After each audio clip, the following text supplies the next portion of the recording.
नमस्कार दोस्तों, आपका सुथोड़ ऑफिशियल हब यूट्यूब चैनल के अंदर आपका स्वागत है। आज हम आपके लिए हिंदी जो सामान्य हिंदी के टॉप 50 पर्सन लेके आए हैं। टॉप 50 पर्सन लेके आए हैं। ये पर्सन आपके लिए बहुत ही महत्वपूर्ण पर्सन होने वाले हैं। जो इम्पोर्टेंट पर्सन है वही पर्सन आपके लिए लेके आए हैं। आप इन पर्सनों को लास्ट तक देखिएगा। ये आपके हर एग्जाम के लिए बहुत ही महत्वपूर्ण होने वाला है और आप वीडियो में अंत तक बने रहें। चलिए, प्रश्न है, रस के कितने अंग होते हैं? तो बताएं दोस्तों, रस के कितने अंग होते हैं? 2, 4, 5, 8। तो वेरी वेरी इंपॉर्टेंट प्रश्न है, ये इंपॉर्टेंट प्रश्न है। रस के कितने अंग होते हैं? तो रस के 4 अंग होते हैं। तो रस के 4 अंग होते हैं। ये कौन कौन से अंग होते हैं? अस्थायी भाव, विभाव, अनुभव और संचारी भाव। तो ये 4 अंग होते हैं। तो आपका बी ऑप्शन है बिल्कुल राइट होगा। चलिए, अगला प्रश्न है, यह श्रृंगार रस का स्थायी भाव क्या है? तो श्रृंगार रस का स्थायी भाव है वो क्या है आपका? तो आपका उत्तर हो जाएगा, क्या होगा? रति। रति है, ये श्रृंगार रस का स्थायी भाव है। आपका डी ऑप्शन है बिल्कुल राइट हो जाएगा। नेक्स्ट प्रश्न आपसे पूछा है कि यद्यपि का संधि विच्छेद क्या होगा? तो यद्यपि है, तो यद्यपि का संधि विच्छेद है वो क्या हो जाएगा? क्या हो जाएगा? फटाफट आप इसका उत्तर दें। तो यद्यपि का यहाँ पर यदि प्लस अपि, यदि प्लस अपि हो जाएगा। यद्यपि का संधि विच्छेद है तो आपका ए ऑप्शन है आपका बिल्कुल सही हो जाएगा। तो आगे प्रश्न आपसे क्या है? अगला प्रश्न है कि पवन का संधि विच्छेद क्या होगा? तो यहां पर पूछा है पवन का जो संधि विच्छेद है वो क्या होगा? चलिए फटाफट सभी विद्यार्थी फटाफट इसका आंसर कमेंट बॉक्स में दे। कोई भी पर्सन गलत नहीं करेगा। और इस वीडियो को आप लाइक कर दे। जिन्होंने लाइक नहीं किया वो लाइक कर दे और नए विद्यार्थियों सब्सक्राइब कर दे। तो आपका होगा पो प्लस अन्य। पवन का क्या? पो प्लस अन्य। तो डी ऑप्शन है आपका बिल्कुल सही हो जाएगा। तो डी ऑप्शन आपका राइट होगा। अगला प्रश्न आपसे क्या पूछा है कि यहाँ पर रत्नाकर का संधि विच्छेद क्या होगा? रत्नाकर का संधि विच्छेद पूछा है तो वो क्या हो जाएगा आपका? तो रत्नाकर का आपका हो जाएगा रत्न प्लस आकर। रत्न प्लस आकर हो जाएगा इसका संधि विच्छेद रत्नाकर का। तो आपका ये ऑप्शन है बिल्कुल सही होगा। चलिए, अगला प्रश्न है कि फूला न समाना मुहावरे का अर्थ क्या होगा? तो पूछा है फूला न समाना। फूला न समाना मुहावरे का अर्थ है क्या हो जाएगा? इंपॉर्टेंट पर्सन है ये आपके लिए, इंपॉर्टेंट पर्सन है। तो आपका उत्तर यहाँ पर क्या हो जाएगा? बहुत पर्सन होना। यानी कि बहुत पर्सन होते हैं तब अपने बोल देते हैं कि फूला न समाना। तो ये एक मुहावरा है। तो डी ऑप्शन आपका बिल्कुल सही होगा। नेक्स्ट प्रश्न है, आंख का अंधा नाम नयन सुख लोकोक्ति का सही अर्थ होगा? तो आंख का अंधा नाम नयन सुख लोकोक्ति है। ये एक लोकोक्ति है। तो इसका अर्थ क्या हो जाएगा? इसका अर्थ क्या हो जाएगा? चलिए फटाफट सभी विद्यार्थी एक बार इसका उत्तर कमेंट बॉक्स में दे। फटाफट कमेंट बॉक्स में दे इसका राइट आंसर क्या होगा आपका, बताइए। बहुत ही बढ़िया प्रश्न है ये आपके लिए, इंटरेस्टिंग प्रश्न है। तो इसका राइट आंसर यहाँ पर आपका हो जाएगा गुण के विरुद्ध नाम होना। यानी गुण के विरुद्ध नाम होना। तो बी ऑप्शन आपका बिल्कुल राइट होगा। तो सभी विद्यार्थी है, जो भी विद्यार्थी है जो वीडियो में बने हुए हैं वो सभी बी ऑप्शन को राइट कर दें। चलिए, अगला प्रश्न क्या पूछा है? तो नेक्स्ट पूछा है कि निम्नलिखित में कौन सा शब्द विदेशी नहीं है? तो कौन सा शब्द है इनमें से जो विदेशी नहीं है? कमर, कमरा, कमेटी, कान। तो इनमें से कौन सा है जो विदेशी शब्द नहीं है? तो आपका राइट हो जाएगा कान है। ये विदेशी शब्द नहीं है। कान है, विदेशी शब्द नहीं है। तो इसलिए आप डी ऑप्शन को ही राइट करेंगे। कमर, कमरा और कमेटी। कमेटी, ये तीनों है, ये विदेशी शब्द है, ये सभी तीनों शब्द है, ये विदेशी शब्द है। डी ऑप्शन है, ये विदेशी नहीं है। चलिए अगला प्रश्न आपसे पूछा है, उससे पहले आप सभी एक बार क्लास को लाइक जरूर कर दें और जो नए विद्यार्थी है वो सब्सक्राइब कर दे और फटाफट आप इस सेशन को 100 बार आप इसको शेयर कर दे अपने साथियों के लिए, जिसके लिए भी महत्वपूर्ण हो सकता है। चलिए अगला प्रश्न आपसे पूछा है, निम्न शब्द का तद्भव रूप कौन सा है? तो क्या पूछा, निम्न शब्द है उसका तद्भव रूप कौन सा है? तद्भव रूप पूछा है, नाग, नंगा, नग और नाना। तो नमन, नमन का क्या हो जाएगा, नंगा, नंगा हो जाएगा, इसका तद्भव रूप हो जाएगा। तो बी ऑप्शन आप सही कर दें। चलिए अगला प्रश्न क्या पूछा है कि निम्न में से कौन सा शब्द तद्भव है? तो आपका जो शब्द दिए गए हैं वो इसमें से कौन सा शब्द है जो तद्भव शब्द है? सूर्ण, छिद्र, ज्ञान और छत। तो इनमें से कौन सा तद्भव है? तो वो आपका है छत शब्द है, ये एक तद्भव तद्भव शब्द है। तो डी ऑप्शन आपका बिल्कुल सही होगा। नेक्स्ट प्रश्न आपसे पूछा है कि निम्न में से कौन सा शब्द तद्भव है? तो कौन सा शब्द है इन में से? गोपाल, गोत्र, गोधन और गाय। तो इनमें से कौन सा है जो तद्भव शब्द है? तो आपका राइट होगा गाय है। गाय एक तद्भव शब्द है, इसलिए सभी विद्यार्थी डी ऑप्शन को आप राइट कर दें। चलिए अगला प्रश्न आपसे क्या पूछा है कि निम्न में कौन सा शब्द तत्सम है? तो बताइए कौन सा शब्द है जो तत्सम है? तत्सम शब्द कौन सा है? आलस्य, आग, आम, आसरा। तो इनमें से आपका तत्सम शब्द हो जाएगा आलस्य। आलस्य है आपका तत्सम शब्द है। तो आप सभी यहां पर ए ऑप्शन को आप राइट कर दे। चलिए अगला प्रश्न आपसे क्या पूछा है कि निम्न में से कौन सा शब्द तत्सम है? तो जो शब्द दिए गए हैं इनमें से कौन सा शब्द है जो तत्सम शब्द है? दूब, दुल्हा, देवर, दमन। तो चलिए फटाफट आंसर दीजिएगा। तो आपका राइट आंसर यहां पर हो जाएगा दमन है। दमन एक ये तत्सम शब्द है, दमन तत्सम शब्द है। तो सभी डी ऑप्शन को राइट कर दे। चलिए आगे क्या पूछा है कि शुद्ध वर्तनी का चयन कीजिए। तो आपको शुद्ध वर्तनी है उसका चयन करता है, शुद्ध वर्तनी है वो कौन सी है चयन करना है। तो यहां पर आपको दिया गया है ऋषि, ऋषि, ऋषि और ऋषि। तो राइट कौन सा होगा? ए ऑप्शन आपका बिल्कुल राइट होगा, ऋषि। ए ऑप्शन है राइट होगा। ध्यान रखिएगा शुद्ध वर्तनी का, आप बिल्कुल हिंदी में ध्यान रखने वाली बात है, इसको ध्यान रखना जरूरी है। नेक्स्ट है निम्न में से शुद्ध वर्तनी वाला शब्द कौन सा है? शुद्ध वर्तनी वाला शब्द है वो कौन सा है? चलिए बताइए इसमें से शुद्ध वर्तनी कौन सा है? ये आपको पता होना चाहिए क्योंकि हिंदी है, अपनी मातृभाषा है। तो उसके लिए आपको शुद्ध वर्तनी का अपने को बहुत जरूरी है, क्योंकि एग्जाम के अंदर शुद्ध वर्तनी होगी वहीं पर अपने नंबर मिलेगा। प्रादेशिक है, प्रादेशिक ये बिल्कुल शुद्ध वर्तनी है। तो आपका सी ऑप्शन बिल्कुल सही होगा। चलिए नेक्स्ट प्रश्न आपसे पूछा है निम्नलिखित में से कौन सा शब्द है पुल्लिंग है? कौन सा शब्द है इनमें जो पुल्लिंग है?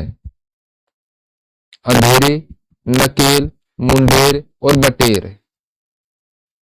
तो बताइए इनमें से कौन सा शब्द है जो पुल्लिंग है? तो आपके अंधेरा है, अंधेरे, अंधेरे है, ये आपका पुल्लिंग शब्द है। तो आप ए ऑप्शन को राइट करना है। चलिए अगला प्रश्न है कवि का स्त्रीलिंग क्या होगा? तो कवि है तो इसका स्त्रीलिंग भी होता है, क्या होगा इसका? तो ये इंपॉर्टेंट प्रश्न आपके लिए। कवित्री, कवयित्री, कवित्री और कवयित्री। तो बताइए फटाफट क्या हो जाएगा आपका आंसर? चलिए सभी विद्यार्थी है एक बार कमेंट में इसका आंसर बताएं क्या हो जाएगा। तो इसका होगा कवित्री। कवि का कवित्री स्त्रीलिंग रूप हो जाएगा, कवित्री स्त्रीलिंग रूप है। तो आपका बी ऑप्शन है, बी ऑप्शन बिल्कुल राइट होगा। चलिए अगला प्रश्न क्या पूछा है कि अर्थ के आधार पर वाक्य के भेद बताएं। अर्थ के आधार पर वाक्य के भेद बताना है। कितने भेद होते हैं अर्थ के आधार पर वाक्य के भेद बताइए। वेरी वेरी इंपॉर्टेंट क्वेश्चन है ये, वेरी वेरी इंपॉर्टेंट क्वेश्चन है। 2 4 6 8, तो आपका यहाँ पर कितने होते हैं तो 8 होते हैं। अर्थ के आधार पर वाक्य के भेद होते हैं वो आपके 8 होते हैं। तो ये 8 कौन कौन से होते हैं? पहला है निशानवाचक, दूसरा निर्देशवाचक, तीसरा है अज्ञानवाचक, और चौथा है निसमवाचक और संकेतवाचक, निसमवाचक, पांचवा संकेतवाचक, छठा है संदेहवाचक, सातवां है प्रश्नवाचक, आठवां है इच्छावाचक। चलिए नेक्स्ट प्रश्न है अभिज्ञ व अनभिज्ञ शब्द का सही अर्थ बताइए। तो बताइए अभिज्ञ और अनभिज्ञ शब्द का सही अर्थ क्या होगा? बताइए सही अर्थ इनका क्या हो जाएगा? अज्ञान ज्ञानी, ज्ञानी पढ़ना, जानकार, न जानकार, अगम्य और गम्य। तो इसका राइट कौन सा हो जाएगा? जानकार और न जानकार। तो सी ऑप्शन आपका राइट होगा। तो अभिज्ञ और अनभिज्ञ का राइट हो जाएगा जानकार और न जानकार, सी ऑप्शन आपका राइट होगा। अगला प्रश्न है स्वर संधि कितने प्रकार की होती है? तो स्वर संधि है ये कितने प्रकार की होती है? इंपॉर्टेंट प्रश्न है आपके लिए, इंपॉर्टेंट है। 2 3 4 5, तो स्वर संधि है ये 5 प्रकार की होती है। तो ये संधि कौन कौन सी होती है? पहला है दीर्घ संधि, दूसरा है गुण संधि, तीसरा है यण संधि, चौथा है अयान संधि, पांचवा है स्वर संधि। तो इसलिए आपका डी ऑप्शन बिल्कुल राइट हो जाएगा। चलिए अगला प्रश्न आपसे क्या पूछा है कि रचनाकार और रचना का कौन सा युग्म सही नहीं है? तो रचनाकार और रचना का कौन सा युग्म है जो सही नहीं है? तुलसी रामचरितमानस, कुतुम्बन मृगावत, जायसी पदावत और मंजन चित्रावली। तो बताएं कौन सा है? जायसी पदावत और मंजन चित्रावली। तो मंजन चित्रावली, तो आपका राइट हो जाएगा यहाँ पर मंजन चित्रावली है, ये आपका बिल्कुल सही है। ये रचनाकार और रचना का सही युग्म है, ये सही युग्म है। तो इसलिए आपका डी ऑप्शन है बिल्कुल सही होगा। चलिए अगला प्रश्न आपसे क्या पूछा है कि निम्नलिखित में से कौन सा भाववाच्य का उदाहरण है? तो बताइए कौन सा इसमें भाववाच्य का उदाहरण है? चलिए बताइए। मैंने पुस्तक पढ़ी जाती है, आम खाया जाता है, धूप में चला नहीं जाता है। तो इसमें कौन सा है जो भाववाच्य का सही का उदाहरण है? तो आपका राइट होगा धूप में चला नहीं जाता है। तो ये आपका भाववाच्य का उदाहरण है, तो डी ऑप्शन आपका सही होगा। नेक्स्ट प्रश्न आपसे पूछा है कि राम खाता होगा किस काल का उदाहरण है? तो यहाँ पर राम खाता होगा, तो यह है कौन से काल का उदाहरण है? तो बताइए संदिग्ध वर्तमान, संदिग्ध भूत, संदिग्ध भविष्य, सामान्य भविष्य। तो यह कौन सा उदाहरण है, किस काल का उदाहरण है? तो यह संदिग्ध वर्तमान होगा। तो आपका ए ऑप्शन है बिल्कुल राइट हो जाएगा। तो सभी विद्यार्थी यहाँ पर ए ऑप्शन को राइट करते, कोई भी ऐसे प्रश्नों को गलत नहीं करेगा। चलिए नेक्स्ट प्रश्न चलने से पहले आप सभी एक बार क्लास को लाइक कर दे। अगला है गोद लिखा हुआ पुत्र। तो यहाँ पर पूछा है कि गोद लिया हुआ पुत्र है, तो उस शब्द उक्त एक शब्द क्या होगा? तो इसका एक शब्द में किस प्रकार से का उपयोग होगा? तो वो हो जाएगा दत्तक। दत्तक का अर्थ होता है गोद लिया हुआ। तो बी ऑप्शन आपका सही होगा। सभी विद्यार्थी बी ऑप्शन को राइट कर दे। गोद लिया हुआ पुत्र होता है वो दत्तक पुत्र होता है। चलिए अगला प्रश्न आपसे पूछा है कि संयोग में किस उपसर्ग का प्रयोग हुआ है? संयोग है, संयोग में कौन से उपसर्ग का प्रयोग हुआ है? सम, सन, से, सु। चलिए बताइए फटाफट बताइए इसका आंसर। तो इसके अंदर हुआ है संयोग में सम, सम उपसर्ग का उपयोग हुआ है, सम का। तो आपको ए ऑप्शन को बिल्कुल राइट करना है। अगला प्रश्न है, अगम और आगम में शब्द युगम का सही अर्थ क्या है? तो अगम और आगम शब्द है, इसका युगम का सही अर्थ है वो क्या हो जाएगा आपका, बताएं। दुर्लभ शास्त्र, दुर्लभ कठिन, शास्त्र दुर्लभ और सरल लक्ष्य। अगम और आगम, अगम और आगम का हो जाएगा दुर्लभ शास्त्र, दुर्लभ शास्त्र। अगम माने दुर्लभ और आगम हो गया शास्त्र, तो इसलिए आपका ए ऑप्शन है बिल्कुल सही हो जाएगा। अगला प्रश्न आपसे पूछा है, अभिसरण किसका विलोम है? अभिसरण है ये किसका विलोम है? चलिए बताइए। प्रसारण, अपसरण, अनुकरण, अपहरण। तो बताएं। अभिसरण का हो जाएगा अपसरण, अभिसरण का विलोम होगा अपसरण, आपका राइट हो जाएगा। ए ऑप्शन आपको राइट कर देना, सभी विद्यार्थी बी ऑप्शन को राइट कर दें। चलिए अगला प्रश्न है, विभावरी किसका पर्यायवाची है? तो बताओ विभावरी का पर्यायवाची है वो कौन सा होगा? विभावरी का इंपॉर्टेंट प्रश्न आपके लिए, इंपॉर्टेंट है। तो विभावरी का रात्रि, नौका, किरण और नदी। तो विभावरी का क्या हो जाएगा? रात्रि हो जाएगा। विभावरी का पर्यायवाची हो जाएगा रात्रि। तो आपका ए ऑप्शन है वो बिल्कुल सही हो जाएगा आपका। चलिए अगला प्रश्न है, जलज किसका पर्यायवाची नहीं है? तो जलज है ये किसका पर्यायवाची नहीं है? किसका पर्यायवाची है? मोती, कमल, शंख और स्वर्ण। तो बताइए जलज किसका पर्यायवाची नहीं है? तो ये हो जाएगा स्वर्ण का पर्यायवाची नहीं है। जलज है, स्वर्ण का पर्यायवाची नहीं है और बाकी का पर्यायवाची है, इसलिए आपका डी ऑप्शन है बिल्कुल सही हो जाएगा। चलिए अगला प्रश्न है, रचना की दृष्टि से क्रिया के कितने भेद होते हैं? तो बताओ रचना की दृष्टि से क्रिया के कितने भेद होते हैं? 1, 4, 3, 2। तो ये रचना की दृष्टि से कितने होते हैं? 2 भेद होते हैं, 2 भेद होते हैं। के 2 भेद होते हैं, कौन कौन से? तो पहले है अकर्मक क्रिया और दूसरा हो जाएगा सकर्मक क्रियाएं। ये 2 भेद होते हैं, तो डी ऑप्शन आपका बिल्कुल सही होगा। नेक्स्ट प्रश्न है, निम्न में से कौन सा वर्तमान काल का उदाहरण है? तो ये शब्द दिए गए, इनमें से कौन सा है जो वर्तमान काल का उदाहरण है? तो बताएं। उसने पढ़ा था, वह पुस्तक पढ़ेगा, वह जाता है, वह खेल रहा था। तो इसमें कौन सा हो जाएगा आपका? पढ़ा था, ये तो पढ़ चुका है वो। वह पुस्तक पढ़ेगा, पढ़ेगा, वह जाता है, वह जाता है यानी कि वो तो जा रहा है, वर्तमान काल के अंदर चल रहा है। तो इसलिए आपका सी ऑप्शन बिल्कुल सही होगा। नेक्स्ट प्रश्न आपसे पूछा है कि निम्न में वर्तनी की दृष्टि से शुद्ध शब्द क्या होगा? तो वर्तनी की दृष्टि से इनमें से शुद्ध शब्द है वो कौन सा हो जाएगा? बताएं। अधिकार, अनुसरण, अध्ययन और आगामी। तो इसमें से वर्तनी की दृष्टि से शुद्ध होगा अध्ययन है, ये वर्तनी की दृष्टि से बिल्कुल शुद्ध शब्द है।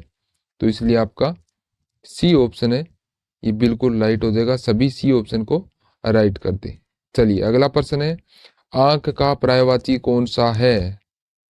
तो आंख का पर्यायवाची है, आंख का तो पर्यायवाची है वो कौन सा है? लोचन, पावक, वसन और प्रभा। तो आंख का पर्यायवाची सभी को पता है लोचन होता है, आंख का पर्यायवाची लोचन होता है। तो इसलिए आपका ये ऑप्शन है बिल्कुल सही होगा। नेक्स्ट प्रश्न आपसे पूछा है, निम्न में सर्वनाम शब्द है। तो इनमें जो सर्वनाम शब्द है वो कौन सा है? सर्वनाम शब्द इंपॉर्टेंट प्रश्न है ये आपके लिए, इंपॉर्टेंट है। दान, कुछ, भजन और पढ़ना। तो बताइए कौन सा है इनमें से जो सर्वनाम शब्द है वो कौन सा है? चलिए फटाफट सभी विद्यार्थी है इसका उत्तर दें। तो यहाँ पर आपका राइट आंसर हो जाएगा कुछ है, कुछ है ये सर्वनाम शब्द है, कुछ है जो सर्वनाम शब्द है। ये आपको विशेष रूप से ध्यान रखना है, बहुत ही बढ़िया प्रश्न है। चलिए अगला प्रश्न आपसे पूछा है कि भलाई में प्रत्यय क्या होगा। भलाई, भलाई के अंदर जो प्रत्यय लगा हुआ है वो भलाई के अंदर कौन सा प्रत्यय लगा हुआ है, तो इसमें लगा हुआ है आई। आई यानी बी ऑप्शन में जो दिया गया है आई, भलाई, तो बी ऑप्शन आपका बिल्कुल राइट हो जाएगा। नेक्स्ट प्रश्न लिखा हुआ है क्या है कि परिक्रमा में कौन सा उपसर्ग है। तो परिक्रमा है, परिक्रमा के अंदर कौन सा उपसर्ग लगा हुआ है। परिक्रमा आ, पे, पर और परी। तो परिक्रमा में कौन सा उपसर्ग है, तो यहाँ पर परी उपसर्ग लगा हुआ है। परिक्रमा के अंदर परी उपसर्ग लगा हुआ है, तो इसलिए आपका डी ऑप्शन बिल्कुल सही होगा। चलिए अगला प्रश्न आपके लिए है कि प्रतिमान कौन सा में समास है। तो बताओ प्रतिमान है कौन सा समास है। प्रतिमान तत्पुरुष, अव्ययभाव, द्वंद्व और द्विगु। तो बताए प्रतिमान में कौन सा समास है, तो इसके अंदर अविर्भाव समास है। प्रतिमान में अविर्भाव समास है, तो सभी विद्यार्थी है तो बी ऑप्शन को आप को राइट करना है। चलिए अगला प्रश्न है निम्नलिखित में रूढ़ शब्द कौन सा है। तो जो रूढ़ शब्द है इनमें से कौन सा है रूढ़ शब्द, चलिए बताइए। दूधवाड़, घुड़सवार, नाक, लंबोदर। तो यहाँ पर नाक है, नाक ये रूढ़ शब्द का रूढ़ शब्द है, नाक है तो रूढ़ शब्द है, तो डी ऑप्शन आपका सही होगा। अगला प्रश्न आपसे पूछा है कि निम्न में दीर्घ स्वर कौन सा है। तो बताएं दीर्घ स्वर है वो कौन सा है इनमें से, बताएं। आ शब्द है, आ ये दीर्घ शब्द है। आ प्लस से ए प्लस से ऊ मिलकर बना हुआ है शब्द है ये आ, ए प्लस ऊ मिलकर शब्द बनाया, तो ए ऑप्शन बिल्कुल राइट हो जाएगा। चलिए अगला प्रश्न आपसे पूछा है कि नील कमल में कौन सा समास है। नील कमल है तो नील कमल के अंदर कौन सा समास है। बहुव्रीहि समास, द्विगु समास, क्रमधारय समास और द्वंद्व समास। तो इसके अंदर होगा क्रमधारय समास है, नील कमल के अंदर है क्रमधारय समास है, तो आपका सी ऑप्शन बिल्कुल सही होगा। चलिए अगला प्रश्न पूछा है त्रिवेणी में कौन सा समास है। तो यहां पर आपसे पूछा कि त्रिवेणी में है वो कौन सा समास है। बहुव्रीहि समास, द्विगु समास, क्रमधारय समास और द्वंद्व समास है। तो त्रिवेणी में कौन सा समास है, चलिए फटाफट सभी विद्यार्थी एक बार कमेंट बॉक्स में जरूर बताएं इसका उत्तर। तो आपका राइट होगा द्विगु समास होगा, द्विगु समास होगा। त्रिवेणी के अंदर द्विगु समास है, तो आपका बी ऑप्शन बिल्कुल सही होगा। नेक्स्ट प्रश्न है जो क्रियाक्रम के साथ आती है उसे क्या कहते हैं। तो बताएं जिसके अंदर क्रियाक्रम के साथ आती है तो उसको क्या कहते हैं। सकर्मक क्रिया, अकर्मक क्रिया, सामान्य क्रिया और पूर्णकालिक क्रिया। चलिए फटाफट आंसर दे इसका, कौन सी क्रिया हो जाएगी वो, तो वो होगी सकर्मक क्रिया हो जाएगी जो क्रियाक्रम के साथ आती है। तो ये ऑप्शन आपका राइट हो जाएगा। सभी विद्यार्थी को ए ऑप्शन को राइट करना है, कोई भी गलत ना करे। चलिए अगला प्रश्न आपसे पूछा है कि सूक्ष्म शब्द का विलोम शब्द है। सूक्ष्म शब्द है, सूक्ष्म तो इसका विलोम शब्द है वो कौन सा हो जाएगा। सुषमा, छोटा, स्थूल और नाजुक। तो सूक्ष्म का आपका हो जाएगा कौन सा, स्थूल। सूक्ष्म का स्थूल हो जाएगा, तो आपको सी ऑप्शन को बिल्कुल राइट करना है। चलिए नेक्स्ट प्रश्न है पुस्तक डिस्कवरी ऑफ इंडिया किसने लिखी थी। पुस्तक डिस्कवरी ऑफ इंडिया है ये किसने लिखी थी। इंपॉर्टेंट प्रश्न है ये, इंपॉर्टेंट प्रश्न है। जवाहरलाल नेहरू, विवेकानंद, महात्मा गांधी और डॉक्टर राजेंद्र प्रसाद। तो बताएं डिस्कवरी ऑफ इंडिया किसने लिखी, तो उत्तर होगा आपका जवाहरलाल नेहरू ने लिखी थी। किसने, जवाहरलाल नेहरू ने लिखी थी, याद रखना। तो ये आपका ए ऑप्शन बिल्कुल सही होगा। तो अगला प्रश्न आपके लिए क्या है पुस्तक सत्यार्थ प्रकाशन किसके द्वारा लिखी गई थी? जो पुस्तक है सत्यार्थ प्रकाश पुस्तक है, ये किसने लिखी थी? तो बताइए, स्वामी विवेकानंद, रामकृष्ण परमहंस, दयानंद सरस्वती, स्वामी प्रभावानंद। तो बताइए इसका राइट आंसर क्या होगा? तो ये सत्या प्रकाश है, ये दयानंद सरस्वती ने लिखी थी। प्रकाश दयानंद सरस्वती ने लिखी थी। तो आपका सी ऑप्शन बिल्कुल सही होगा।